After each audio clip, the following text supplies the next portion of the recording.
and welcome to my video cast on the grief of a miscarriage.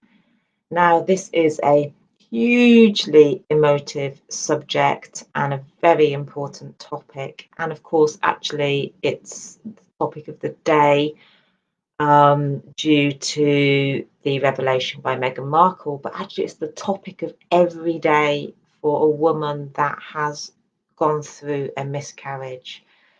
Now, um, from the perspective of a grief and personal development slash sane perspective, I really want you to hear that a miscarriage is a devastating loss.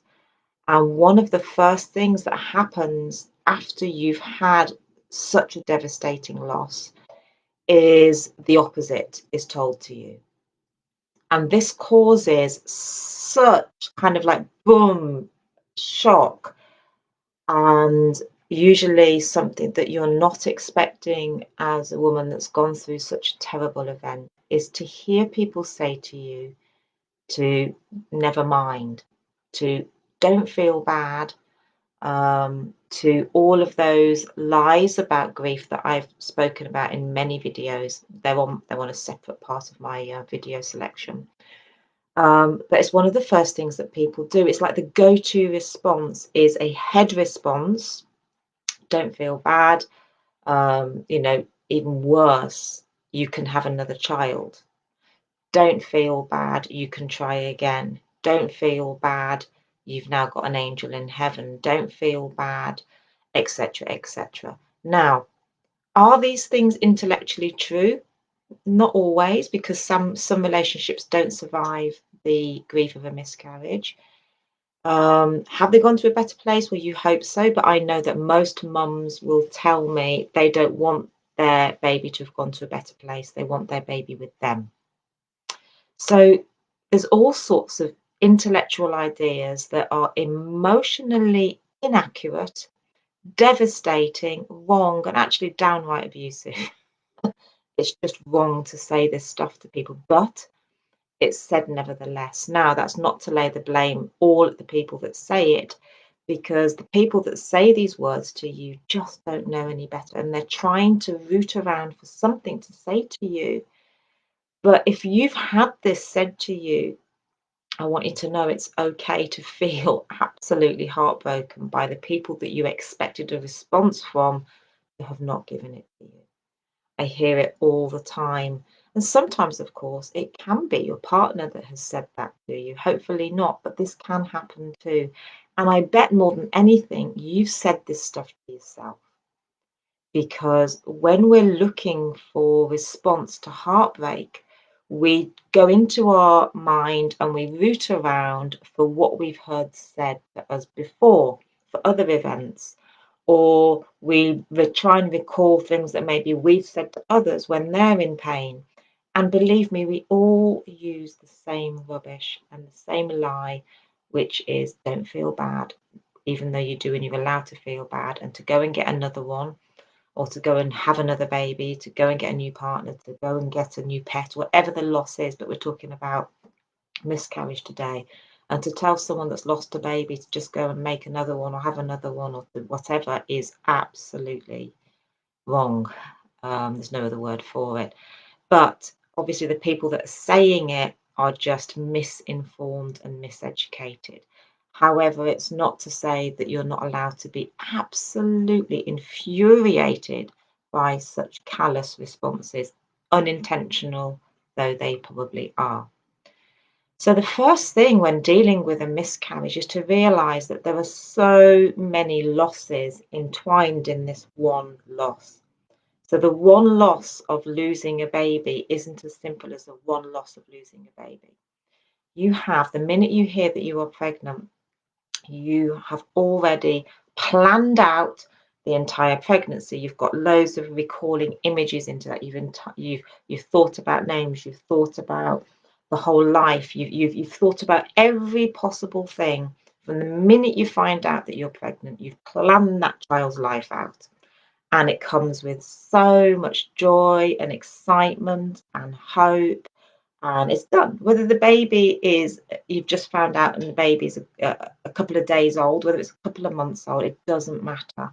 That connection from your heart as a mother and as a woman, and of course I'm not excluding men here because they do and feel this, is absolutely connected. So when the miscarriage happens, we are not just talking about the loss of a baby. We're talking about the loss of a baby, which is devastating. And we're looking at the loss of the hopes, desires, dreams, the whole of that life, the name, the projected visions, all of that is tied in to the loss of the child. And it's devastating. We've got huge amounts of loss all within this loss. So it's not just the loss, it's the grief and loss of the life that you had also dreamt about, hoped about, wished about, projected into, all the excitement, etc. And of course, you've already made that connection to that child. So you can't just go and make another connection to another child. It's absolute nonsense because that connection has already been made. So I think in this first session, before I'm going to really go into this over the next few days, and I'll put it up as a separate thing on my video page when I finished with them all as well.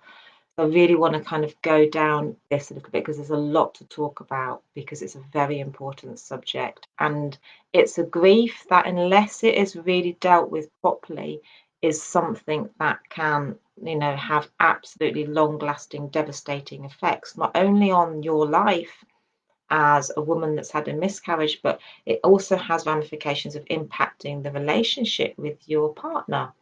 And that's also can be another loss that can occur because a lot of people actually don't end up staying with that person. So this idea that, oh, you can just have another baby is nonsense because sometimes that relationship didn't happen, it didn't carry on, so that couldn't happen. And anyway, that's just an incorrect thinking that doesn't make anything better, makes everything worse by saying that. So I really want to deep dive into this issue and this idea of what you're told about miscarriage because it is all incorrect and it's something that's very important that we get correct teaching about. So it's okay to feel as rubbish as you do after a miscarriage. It's okay also to not necessarily get that support from the people that you love the most because sometimes you're not going to get it. Does that mean that you have to stay trapped in not being okay because you need someone to validate you? No. If you get it, fantastic. If you don't get it, does it mean that you have to stay in some form of emotional prison? No, you don't. It just makes it a bit more difficult, a bit more tricky because it would be easier to get the support.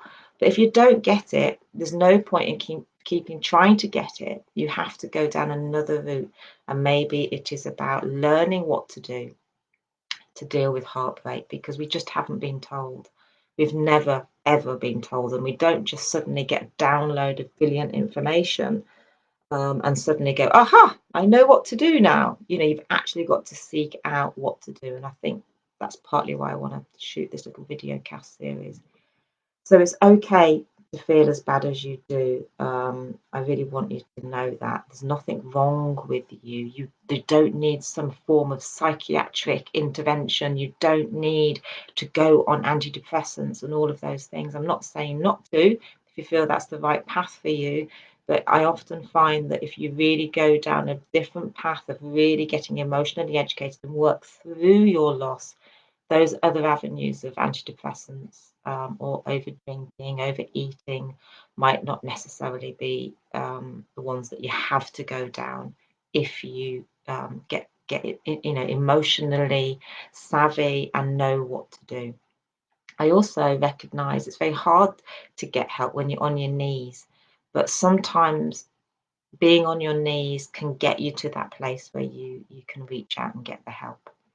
So, as well as the loss that we've looked at of losing the baby, losing all of that connection that you had instantly the minute you found out you were pregnant, and losing that massive projection of hopes, dreams, expectations, all the things that you've already decided on, as well as losing that, don't forget that the loss of that also sits on top of all the other losses that you have ever gone through from 0 to the point of your miscarriage. And that is a lot of loss for a lot of people to deal with. And that is why not only is it a devastating loss by itself, but that loss sits on top of a lot of other losses, highlighted as being the most devastating loss, because it is, but it also sits on top of all the other losses that you've gone through in your life up to that point. So I'm going to leave it there today. So this is just doing 10-minute vids, so that you can have this on while you're doing whatever else you're doing. I love listening to podcasts when I'm cooking or driving. So listen to some of my other videos as well. So go and download or just watch the other videos that I've done last week. I've done some on trauma. Don't forget that miscarriage can be an extremely traumatic event as well. So that might be of use to you and some of the other videos. So just scroll through on my videos page and see if there's anything else you can listen to. And I'll also be doing a second video to follow up from this session 1 today. All right, thank you so much for watching, and I hope this has been of some use to you, and I look forward to speaking to you again soon. Bye bye.